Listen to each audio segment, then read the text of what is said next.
Yo, what's going on, everyone? This is Austin from Calling Our Shot. Week 3 of the NFL season is officially here, and in this video, I'm giving you my 2 favorite spreads, 2 favorite over-unders, a teaser, 3 player props that I like going into this Week 3 slate, all of which will be time-stamped down below in case you want to skip around. But let's recap Week 2 and our results on the entire year. Now, Week 2 wasn't great. We won't sugarcoat it. We were 6-7, and we always want to be transparent with you guys. 6-7, lost a little over a little less than 2 units, and player props honestly were the reason we struggled. We were 1-4 on player props last week, including a 2-unit loss. Now, you don't love to see that, but spreads, they're doing great. 6-1 on the year, 5-2 on over-unders, 2-0 on same-game parlays, 1-3 on our touchdown and moneyline parlays. Moneyline parlay cashed last week. You love to see that. Overall, 20-11 on the year, up 11.24 units. Hopefully, we're helping you guys out. Now, subscribe to the channel if you are new. We are closing on 9,000 subscribers, and then we want to hit 10K, which would be absolutely unreal. Now, 70 to 75% of you guys watching the video aren't subscribed. Just 20% of you click that subscribe button.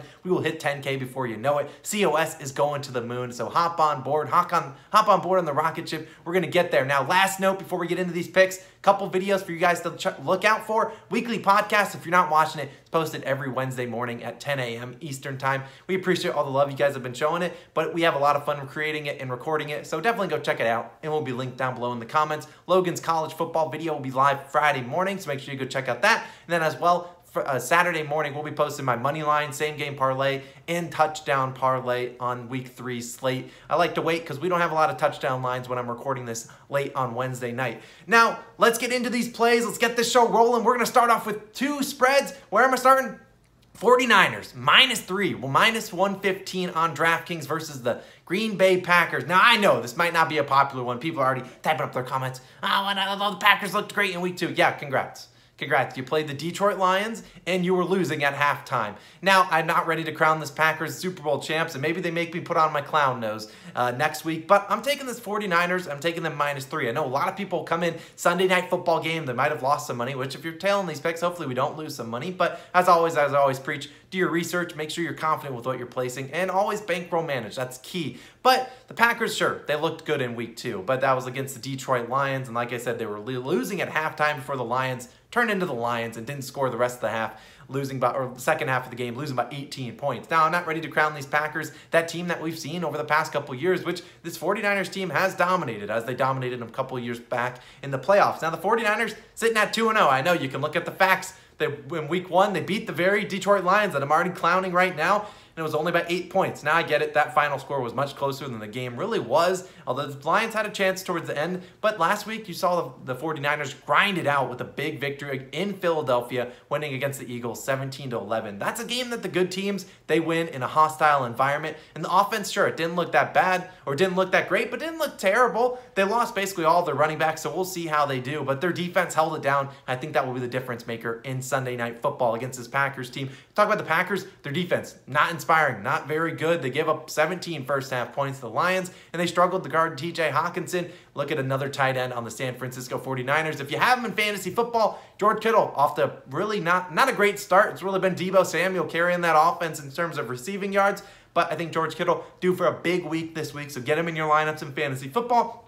Last but not least, Packers cornerback struggling. They can't guard anyone. 49ers, regardless of who they start at running back, they'll be able to run up and down this team. And the 49ers defense, like I said, creating a lot of pressure. They'll make Rodgers uncomfortable like they have done in the past, just like they did to the Saints in Week 1. Well, the Saints did to the Packers in Week 1. Give me the 49ers to win and cover this game. Packers, last note, traveling on a short rest, obviously on a rest disadvantage compared to the 49ers who played on Sunday. This happened 3 times last year where the Packers were on shorter rest than their opponent. They only covered in 1 of 3 games. Where on the flip side of the coin, 49ers have the rest advantage. Last year happened 3 times and they covered in 2 of 3. I love that. Give me the 49ers -3. Moving on to another spread, taking the Bears +7.5, -118 on FanDuel against the Browns. They're in Cleveland. Now, I understand this line. I don't know what's going to happen with the line. Maybe it goes to 7. Maybe it goes up to 8. Either way, I like the Bears to cover this. Justin Fields, that will be the new starting quarterback for the Bears, and it's not because Andy Dalton has necessarily played terrible, but Andy Dalton will likely be out this game, and Matt Nagy has already declared Justin Fields will be starting. So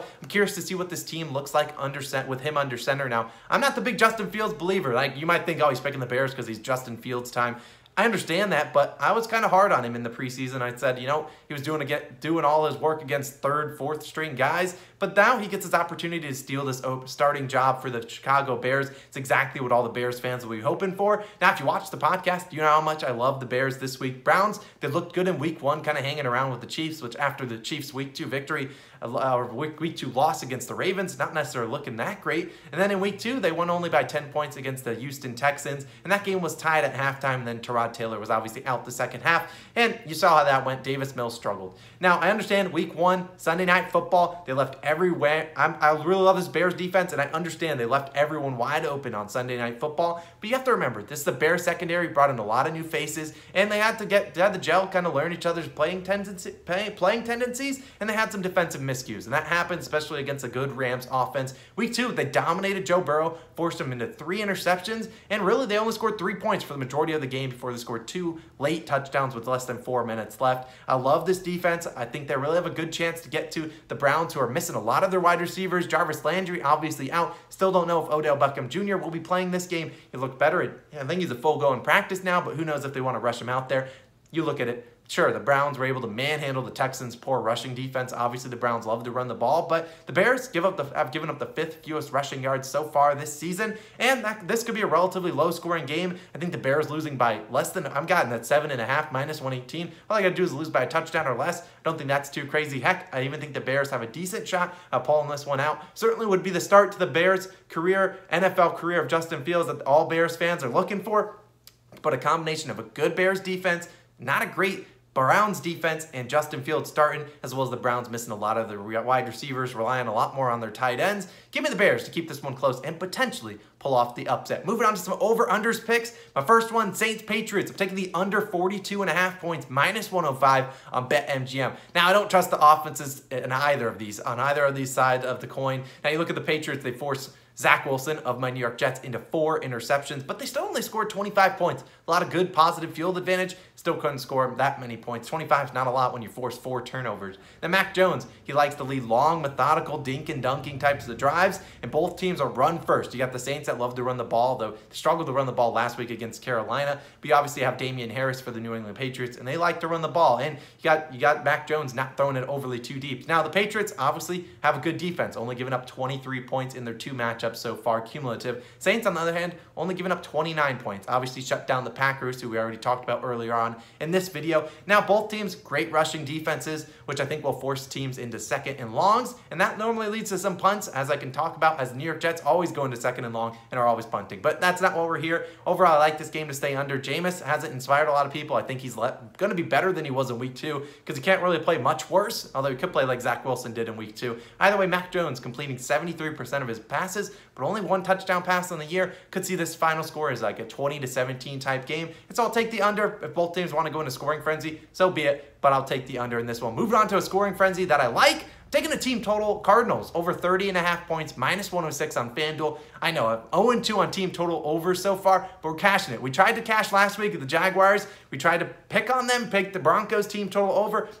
Didn't work out for us. The Broncos said, nah, we're good. They kicked 3 field goals and finished the game on the 5-yard line because they ran out the clock. Man, that was agonizing. It just needed 1 touchdown, Javonte Williams or Melvin Gordon the third to get into the end zone, and we would have cashed it. But either way, I was going to take the over in this one. It was like 52 points, but I'm just not very confident in Trevor Lawrence, who has struggled. I mean, I don't know if I can count on him to score 21 points. And if he doesn't get the 21 points and they still hit the over, that means the Cardinals are carrying the offensive load for this game, carrying the point total. So I'll just take the Cardinals to put up 31 points. Now, the Cardinals have scored over 30.5 points in both of their games this year, obviously against the Vikings and the Titans. Now, Kyler Murray on fire, and he's gunning for that MVP trophy. Now, the Cardinals, they can't run the ball. Well, can't might not be the right word. They refuse to run the ball. They obviously just don't love giving it to James Conner, and they rather just dump it off to Chase Edmonds and count it as a glorified run play. All in all, great matchups, and if you play DFS, I wouldn't blame you for loading up some Cardinals into your fantasy lineups. The Cardinals are one of my safer picks in my opinion. If you play in a Survivor League,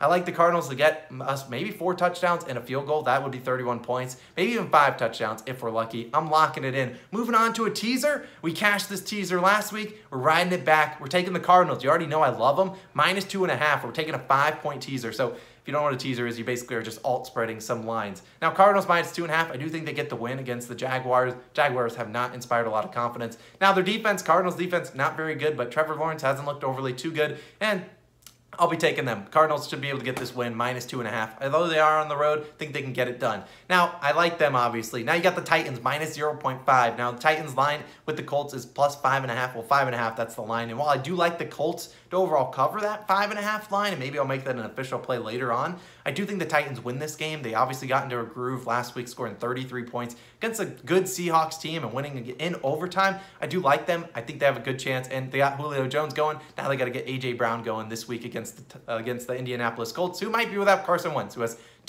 not one, but 2 ankle sprains. Give me the Titans to win by just to win this. That's what -0.5 is all asking for. 5-point teaser. Just don't tie. If you tie, I'll be very disappointed. We'll take it. -110 odds. Give it to me. Now, moving on, we're going to do a quick PSA. Now, we're moving on to some player props. You can see the first one on the screen. I want to say a quick PSA because player props can be difficult to bet as is, and then it's even harder to bet when I have to wait, videos and wait days to post. So if you don't know, lines change a lot, especially for player props, and that's why I urge you guys to follow me on Twitter @CallingOurShot, because every Wednesday, I'm waiting for them, just refreshing the books, waiting for FanDuel or DraftKings to post their player props, and then some lines come up that are way off from what I expect, and that's what happened today, especially in these first 2 plays.